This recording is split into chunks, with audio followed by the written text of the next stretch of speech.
We all have this incredible tool for navigating our lives, kind of like an internal compass that can guide us when the path ahead gets a little fuzzy. But here's the catch, right? Most of us were never actually taught how to read it. Well, today we're going to change that. I mean, let's just start with this. Do you ever feel lost? It's such a simple question, but that feeling, wow, it's so much more complicated. That sense of not being sure which way to turn next, whether it's in your job, your relationships, or just with yourself, it's something we all go through. If you think about it, we're all kind of on this big journey, right? Life is full of twists and turns, and there are times we definitely need to stop and figure out where we are. The tricky part is, there's no pre-printed map for any of us. But here's the cool part. We're the ones holding the pen. Okay, so where do you even start with drawing a map like that? That brings us to our first section, learning to understand ourselves. Because really, the first step on any journey is knowing where you stand. Before you can figure out where you're going, you need to find that little "you are here" dot on the map. And in life, that means getting really honest about who and where you are, right now.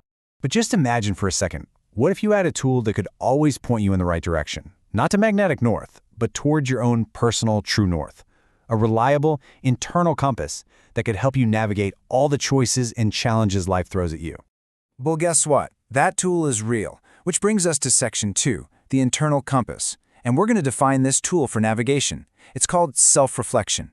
Now, this isn't just about daydreaming or getting lost in your head. No. This is a focused, really powerful practice. Let's dig into what that actually means.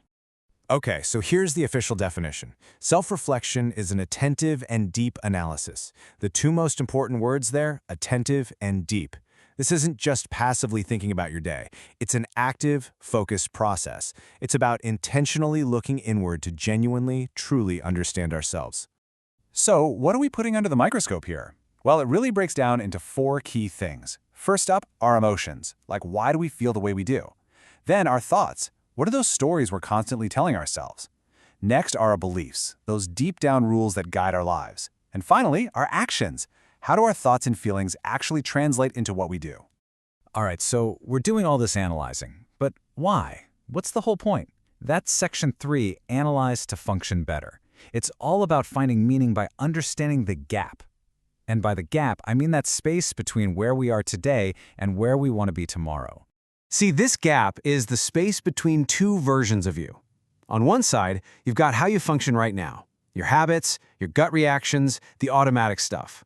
And on the other side, that's how you want to function, the version of you that's guided by your biggest goals, your deepest values, the person you're really striving to be. And that's where self-reflection comes in. It's literally the bridge that connects those 2 sides.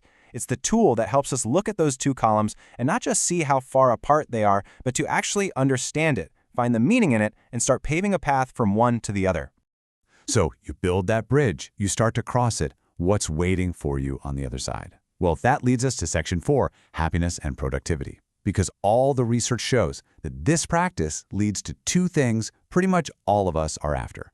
And there it is, the big payoff. Conscious and constructive self-reflection can improve our happiness and our productivity.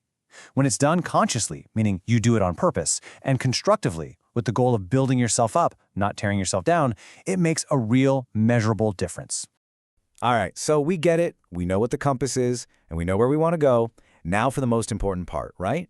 How do we actually use this thing to set our direction? It really boils down to this simple 3-step cycle. First, you analyze. You look at your thoughts, your feelings, your beliefs, your actions. Second, you understand. You see that gap between who you are and who you want to be. And third, you give meaning to it all, which helps you create a clear way to move forward. And this is so important to get.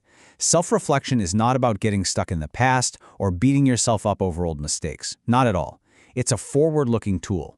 It's all about using what you know about yourself right now to intentionally and purposefully take the next step forward. So, the compass is in your hand. You know how it works. The map of your life is blank, and it's just waiting for you. There's really only one question left to ask. Where will you go first?